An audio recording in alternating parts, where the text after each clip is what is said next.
Welcome to the SecurityDNA podcast powered by SecurityInfoWatch. This is your front line for bold insights and real intelligence that cuts through the noise and gets straight to what matters most. I'm Samantha Schober, Assistant Editor of SecurityInfoWatch and the producer of today's episode. At SecurityInfoWatch, we deliver sharp, real-time insights into the biggest challenges facing security and risk professionals today. From emerging threats to game-changing technologies, we go beyond the headlines to provide expert analysis, real-world strategies, and critical risk intelligence, giving you the knowledge you need to stay ahead in this rapidly evolving landscape. My colleague, Steve Lasky, a seasoned security industry veteran with over 35 years of experience, will join us today. As the editorial director for the security group at Endeavor Business Media, Steve brings deep expertise and a unique perspective to every conversation. And today we have a compelling guest as Steve sits down with Geva Barash, the founder and CEO of Secure Our Cities, a security and technology services design firm serving educational, emergency, commercial, and government clients. The firm designs and supports customized physical security and technology solutions. Secure Our City is not an integrator, but a design firm that is brand agnostic when it comes to the technology it deploys. So let's talk a bit about Geva. Geva Barash has worked in the physical security industry for 30 years. Before founding Secure Our City, he managed a security systems integrator and other companies that develop security products and solutions, utilizing the latest digital technologies. Geva has worked with companies that introduce new technologies into the security market, including RFID technology for various markets. Having the manufacturers and integrators' points of view enables Geva to provide customers with the most balanced and comprehensive security solutions. Geva served 9 years in the Israeli military, reaching the rank of major in the Israeli intelligence services, and has been an active volunteer leader in several nonprofit efforts. For example, Geva led a group of over 180 parents within the Ashland, Massachusetts school system in reinstating the local library. In that project, he also implemented online reservation and asset management systems and directed multiple fundraising activities. So with that, let's turn it over to Steve. Hey, Geva. Welcome to SecurityDNA. We're glad to have you here with us today, and want to discuss a little bit about the expanding universe of artificial intelligence and how it's infiltrating every security and safety vertical market, especially the ones that you're playing in right now. As we look at how artificial intelligence is rapidly becoming more than just a tool, it's becoming an embedded technology partner across critical verticals like public safety, law enforcement, firefighting, K through 12 education, mass transportation. And these sectors are long driven by mission critical outcomes.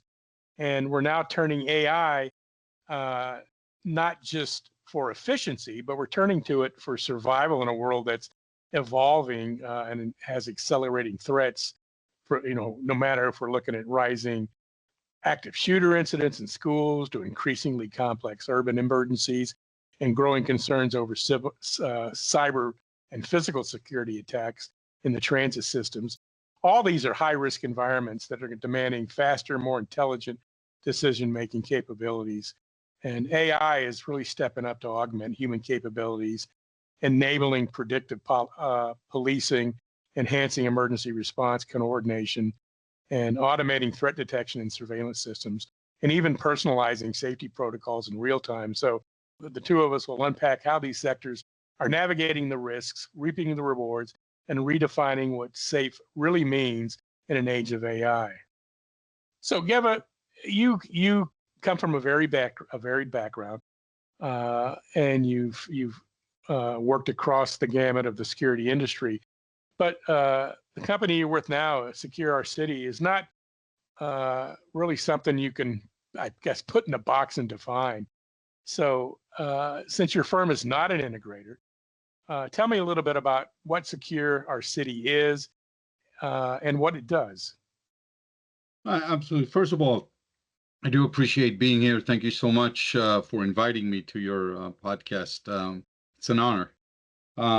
Secure Our City was funded when we had an incident in one of my kids' school when I realized that that event that took place was very troublesome for a parent that has kids in the school district and in the school system. And I realized that there's a lag between protecting the kids and what's out there in the market today. That was the idea behind Secure Our City. And as somebody who was managing an integration company, was managing manufacturing companies, I saw that there is a need for somebody to step up and look at the safety of the children, of the staff at the schools, and as well as in the police stations and the firehouses and the EMSs. Somebody had to come in and make sure that the people that are, if we're talking about schools, that they have a safe environment where the educator can teach the kids and the kids can sit there and learn. So Secure Our City was founded with that pretense of how do we keep our children safe? Of course, the active shooting that then started in different schools have only, I would say, increased the need for what Secure Our City does. So basically what we do is we design a security system. We design a safe environment.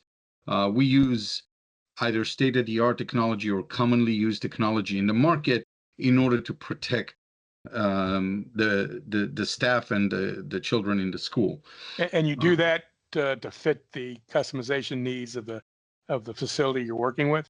Exactly. So we don't just create a solution for everybody. We look at each and every district. We look at each and every school.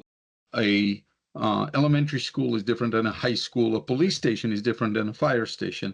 Sure. So we are actually looking at the environment where the building that we're looking at, whether it be school, police, what grade, and we work with the staff to identify the threats for that building. So, as years evolve, because we've been doing it for a few years, we went from analog to IP, and all of a sudden the transfer of everything to the IP world, well, now all of a sudden it creates, that the cameras are not just a standalone, and the access control that was back then was very proprietary. Now everything is based on IP, and we had to start integrating with everything. So our firm today is one of the leading companies, if not in the integration and making all those systems work together. So some of the schools that we develop today are actually using AI to help the students and the teachers and the staff to better cope with emergency situation. And I'm sure we're going to get into some examples of that. But even fire stations and police stations, we use today's technology to help them go out to response faster, make sure that they're safer going out. When a fire truck rolls out, how the lights go on, the notification to the street to let people know that an emergency truck is coming out. How do we tell the firefighters what is the call about?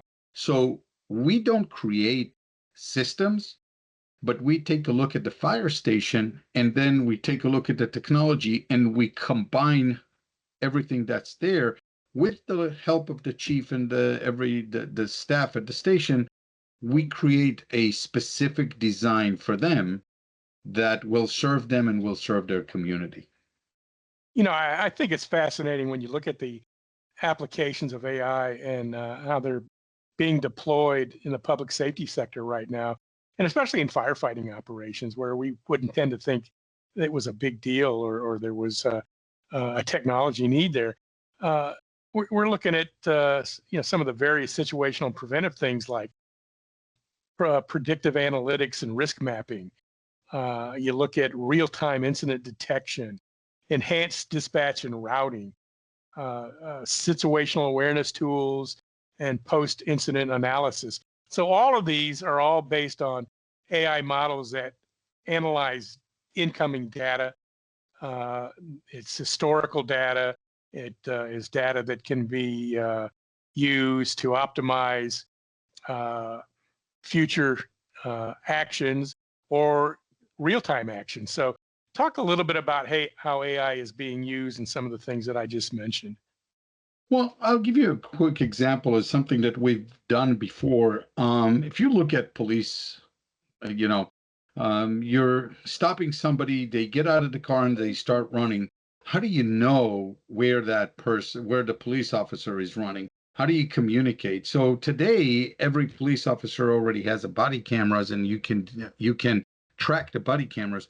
But we've been doing this for so many years. Even before the body cameras came out, we were actually using assisted GPS as a way to communicate between the police officer and the vehicle.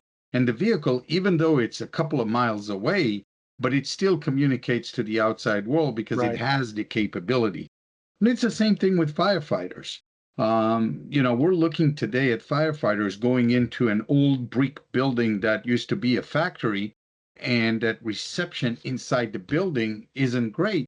But today, using the technology out in the market, we're able to, the first truck that shows on site, it's an IP-based system, so it's not like the old systems where if you erected communication, then the towers will conflict with each other. Today, using IP, we're able to bring up a communication center. We're able to see the people inside the building, and we're able to help them get to the points where the fires is based on heat sensing and so forth. And I want to even mention something that, if you're thinking about the southern United States and the hurricanes and all of the weather-related incidents that we've been using heat sensing, and we've been using detection and cellular modem on cameras. I believe about 8 years ago, we've installed the whole system we didn't install it, we designed it. We designed, and it was installed for a property management company out in the Louisiana and Florida area, where they had cameras that were able to detect what's going on. And grant you, if the tower gets blown away, there's nothing we can do. I mean, we can't create something that will stand the nature, but we were able to give them a kind of a sense of what's going on, the damages that they have, and how much resources do they have to allocate to that specific property that was hit by travesty. I want to talk a little bit about the K through 12 school security market. And that seems to be your sweet spot. And you and I will have some opportunity, I think, in the next couple of months. We've got a couple of projects coming up where definitely want to get your input on. So talk a little bit about the trends in AI applications in the K through 12 school markets. And, when I look at some of the key elements from my perspective right now, I'm looking at AI-powered video surveillance and threat detections, where AI-enabled cameras now analyze live video feeds like you were talking about.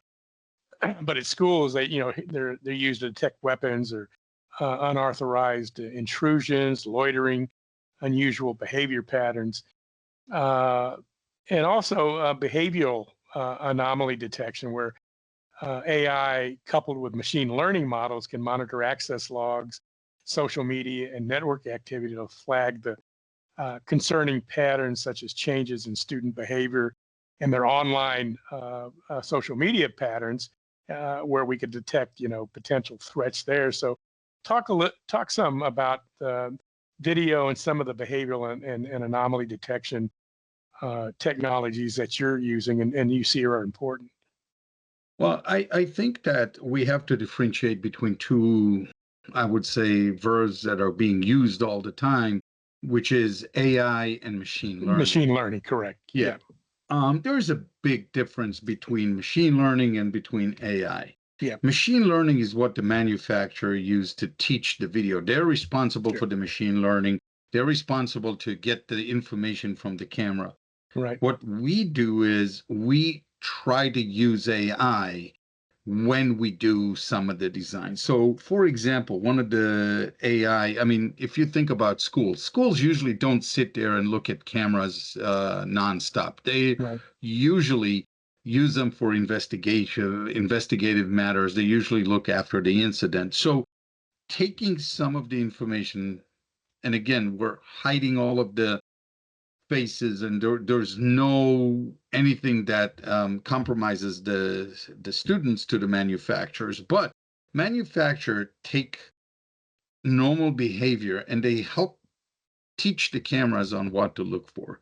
Then what we get at the end is that, for example, if you had an incident at the school, you can click on the camera on the item. So let's say a car came in, did some donuts on the football field.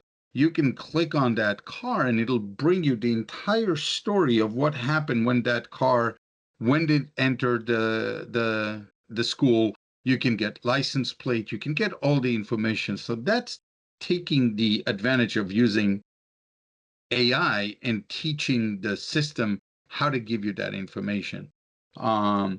We also use it for evacuation. We've built for a certain school district up in New England, we built a database of evacuation notices. So if you're taking, for example, the smart boards into classrooms, okay, those are on wheels, but we can detect which smart board is at which class. So if you, let's say, for example, there was an active shooter instigated at the front lobby, the boards know, the system knows where each one of the board is at. So based on the fact that the active shooter incident was at the lobby, we can tell teachers how to evacuate or stay in place or so on. So that's where AI comes into place, is how do we notify everybody? How do we create the ability for notification? How do we teach the system where the students are and how do we better evacuate out in case of an emergency? So I think that using AI for license plate recognition, even using drones and other means are today becoming part of the day-to-day. And I will give you another example, and I think I'm going to go into the police arena a little bit.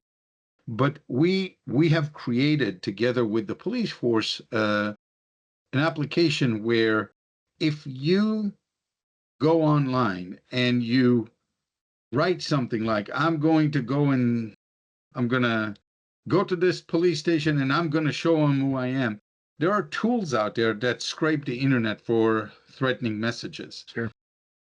Based on who it is, based on your Facebook account, you can get the notification to the police. They search the database. By the time you drive by the police station, they'll already be waiting for you. So that's an example of how we use AI today in order to better secure our students, our staff, and police officers, and everybody else. Circling back to the schools and AI usage here, we're seeing a lot more smart access control systems where facial recognition and AI enhanced badge systems are being used to control who enters the school buildings, which is a lot of help because we never knew who was coming in previously. And then we're integrating those with the databases to deny entry to flagged individuals or unauthorized visitors. And at the same time, we're using AI to automate lockdown protocols and send mass notification notices and get first responders into the buildings with mapping technology. So they have an understanding during live situational events what's actually happening with the active shooter and how they can proceed safely into the building. So I think that's just a tremendous advantage now. We can talk about video, we can talk about that, but when we're talking about giving them an opportunity to really use AI in coordination with first responders cohesively, that's a big deal. I agree, Steve. And I think that one of the biggest, I would say, items that we have to overcome right now is the whole craze about whether facial recognition is, am I identifying anyone? Am I recognizing, is there a database somewhere? Facial recognition is not saying that the school or the place of work keeps pictures of people. It's Right. all computer language. So actually facial, I can almost say identification, because you're identifying who that person is, actually can help quite a bit in being able to identify people that are not supposed to be there, and before they even enter the building. So facial identification, is not being widely adopted because people think that, it's taking their pictures, it's keeping a database, but it's not. But access control today, the level of access control is absolutely allows you to do certain lockdowns, the ability to lock down a building. When we are designing school systems today, one of the biggest concern, and everybody that's been involved in this industry knows that it takes roughly 6 minutes for the identification and the notification to the police. So the biggest question is, how do we cut down that 6 minute? So we're able to, using smart technology, using different programming of existing technology, we're able to cut that 6 minutes down to sometimes less than 2 minutes. It is very much dependent, on the school, on the staff, and how much they're willing to accept. The unions, there's certain environments that are more adaptable to the changing technology, and there are some who are less adaptable. I mean, we've seen teacher union that get involved in this, and it might slow down the process a little bit, but everybody has the same, I would say, goal in mind, and that's to keep the kids, to keep the staff safe and secure, and to be able to give them a better solution. I mean, it would seem like one of your prime jobs, prime directives, when you're doing your consultative work with school districts and individuals, is that you've got to go in and pretty much make them understand what policy and procedures are, and what the realities of the technologies can and can't do, and what the compliance and regulatory issues are. I mean, with that, you've got to be the one that creates that security culture within that client. I think you touched on one of the biggest reasons why implementation of dollars worth of systems, why they fail.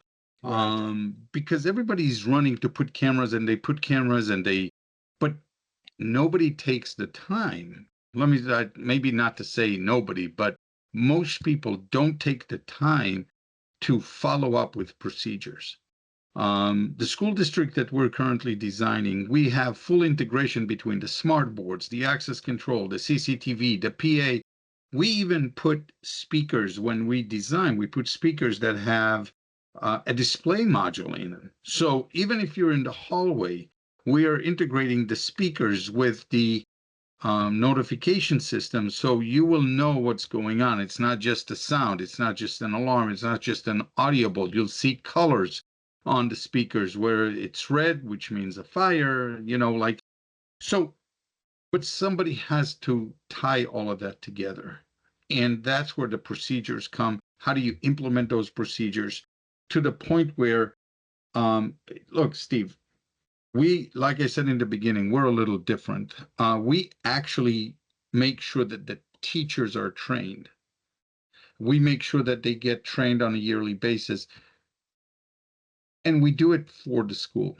Remember, our mission came out from making sure that the schools are secure and they are safe for our kids. So we help schools, whether it be public school, private schools, we make sure that the staff is well trained, that they know. We do not take the place of a police. We can't do, active shooter better than what the police can, because that's what the police force does. But we can help with the system. We can help with making sure that all of those different components that they have, that they bought for a lot of money, that they're actually being used properly, that they're going to be used in time of emergency. And part of that too, Geva, has also got to be that trust, transparency, and ethics part of the paradigm, where you're saying, well, we're asking you to trust these machines, but at the same time, we need to be transparent and have an ethical code of conduct on how we're going to use them. Absolutely. And the best time to do that is through an incident. Once you prove to the teachers, once you prove to the staff that these systems work, you would learn how quickly they're willing to adopt it. And the best thing I could do is we did a system design where the teachers are able to press a button on their iPads, and that would notify the vice principal, the principal, and the SRO that there is a bullying incident happening. And they used it a lot for operation. If you needed a light bulb or you needed something, then they used the system. But it was the first teacher that used the anti-bullying button on her iPad, where all of a sudden the vice principal and the SRO showed up in class before it evolved into something. And then that school district will not do anything else today. That's There's great. no way that the classrooms don't have the iPad. Right. It is unfortunate, but this is human nature. You don't, I hate to say this, but if you remember the old DVDs, that only thing you knew how to do is press the record button. And it's today we do so much more because we do more on our phones because we try it. It's great. It's working. Then we use it. And that's the whole crux right there, is that we're really only scratching the surface of where the future lies with AI and public safety and in the school university arena. I mean, you being a futurist and a forward-thinking technologist, where are we headed, especially in these sectors? I will say that I believe that the integration of everything together is a huge step forward. Today, we're designing smart classrooms where, if you're sick at home, you're sitting there and we can send you the class live feed very easily. We saw it happening at COVID. Yep. But now it's not because we can do it on a Zoom or something. We are creating the smart boards that can actually send you the transcript and the class, the recording to you, and you can access it. So I think that the world of integration is coming together. I think that the ability for all of these future learning, which is not what we do, but future learning is going to be so much different than what it is. And I'm sure you've seen the movie with Tom Cruise that he's scanning his eyes, and that's where the world is going to. It's most unfortunate, or it's very fortunate. But if you look at it, I love the videos on YouTube when the parents are asking their kids, "What's a Rolodex? What's the Yellow Pages?" And they don't know. And I was at a go ahead. My daughter loves to crush me with those quasi dad parables of when I start falling back into the Rolodex and push button phone days, or phone days period, landlines, and she's in her early 30s and is a lawyer and says that she says you're so far above or below the technology curve. So again, you're correct. We're just scratching the surface in the next 20 years because things have moved so exponentially quickly in technology, especially in security. It's hard to imagine. I hate to say this, but I think I lived the worst of it all because I have this nice iPad. I go on site visits. I take out the pen. I mark up on the iPad and all of that. And you look like we're the best technology out and everything. The only reason why I have that is because my son, who is in school in university and he's getting his engineering degree, and he needed the better iPad, so he got the better iPad. I got the hand-me-down. Exactly. So I'm able to do everything, not because it's just the world is advancing so quickly. I don't think we can even look at, but I think that one of the things that we're going to have is the virtual glasses. Today, I'll give you an incident in school. If you have, God forbid, somebody in the school, we're able to take the video and send it into the police officers' phones and devices so they can see what's going on in the school. I think in the future, everybody's going to be wearing glasses, and they're the same as what we had in the Air Force. In the Air Force, you have the overhead display when you put it down.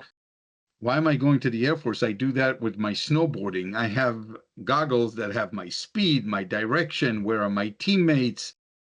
So today's the virtual reality, the ability to use the technology and put it to you in different means and ways and accessibility.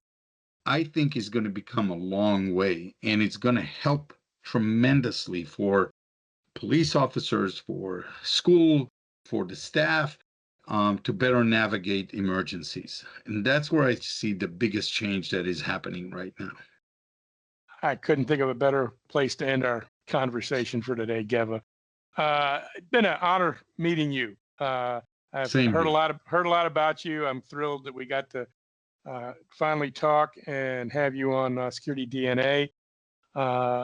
As I said, I will be contacting you again. We've got a couple other school security projects coming up, so stay tuned. So Sam, I'm going to toss it back to you. Well, Steve, thank you and Geva for this compelling conversation about the rapidly evolving world of AI and how it's being integrated into pretty much every vertical market the public faces. And thank you for tuning in. This podcast is your go-to source for staying ahead in the security industry. It offers sharp insights, real-time trends, and straight talk for industry professionals. It's built to keep you informed and empowered wherever you are. Stay connected, stay sharp, and maintain security at the forefront. To access our podcast lineup, go to podbean.com and search for SecurityDNA. You can also find our podcast in our Security Frontline, Integrator Newswire, and Security Week e-newsletters. Of course, we'd love to receive feedback from you, our listeners, about topics that interest you. If you have a suggestion, email Steve at slasky, that's SLASKY, at SecurityInfoWatch.com. This episode of the Security DNA podcast was recorded and produced by Samantha Schober, that's me, Assistant Editor for Security InfoWatch. For Steve Lasky, Geva Barash, and everyone at Security InfoWatch, thank you for listening and keep an ear open for our next podcast.